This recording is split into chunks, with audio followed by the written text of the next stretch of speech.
الحمد لله رب العالمين، الصلاة والسلام على من أرسله ربه رحمة للعالمين سيدنا محمد وعلى آله وصحبه أجمعين، وبعد.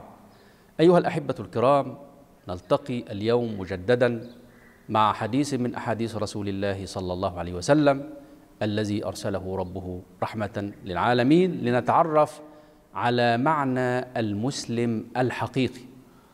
وهذا الحديث يصحح لنا الكثير من المفاهيم ويكمل لنا المفاهيم السابقة عن المسلم.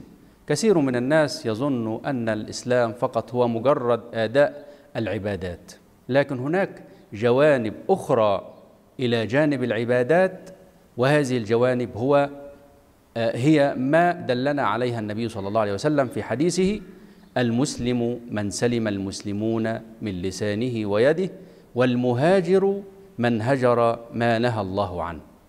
المسلم حتى تطلق عليه هذه الكلمة بحقيقتها لابد أن يأتي بجانبين. الجانب الأول هو علاقته مع الله سبحانه وتعالى، وعلاقته مع الله تنقسم إلى قسمين: قسم فعلي، وهذا يتمثل في العبادات، وهذا دل عليه حديث النبي صلى الله عليه وسلم: بني الإسلام على 5.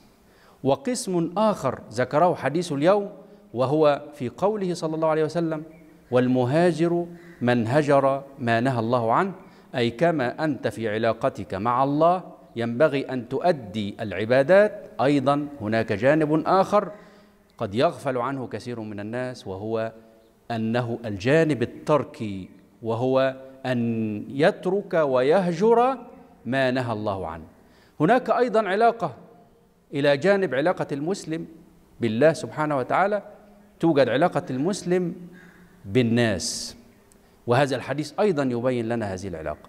حينما سئل النبي صلى الله عليه وسلم: أي الإسلام خير؟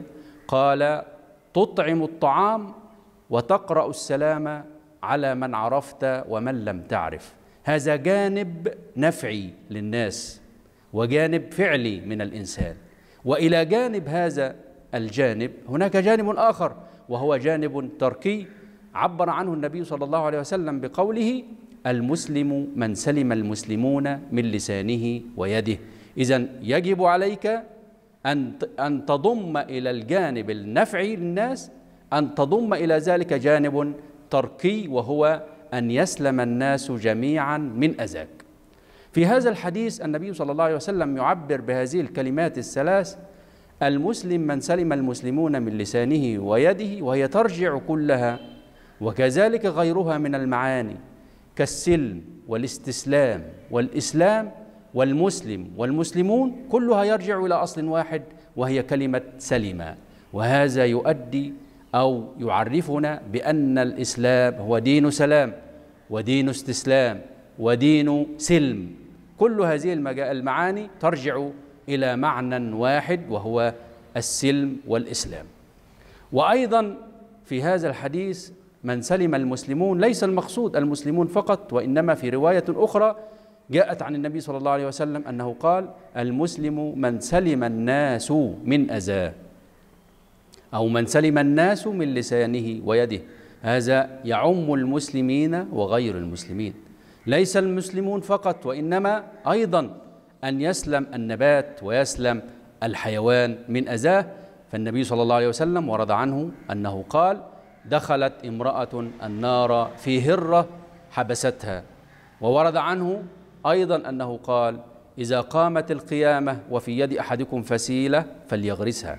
هذا في وقت قد لا يتوقع الإنسان أن ينتفع بما يغرسه، لكن أمره النبي صلى الله عليه وسلم أن يغرسه في هذا الوقت حفاظا على البيئة النباتية، فهذا لا يتصور منه أن يؤذي النبات. أيها الأحبة الكرام، هذا هو المسلم الحقيقي، وهذه هي المعاني التي يجب أن تكتمل في المسلم حتى يكون مسلما حقيقيا. أيها المستمع الكريم، هل أصبح هذا المعنى الذي أوضحناه عن المسلم واضحا لديك؟ وهل تحب أن يتحقق فيك؟ نسأل الله سبحانه وتعالى أن يجعلنا من المسلمين حقا، وصلى الله وسلم وبارك على من أرسله ربه رحمة للعالمين. والسلام عليكم ورحمة الله وبركاته.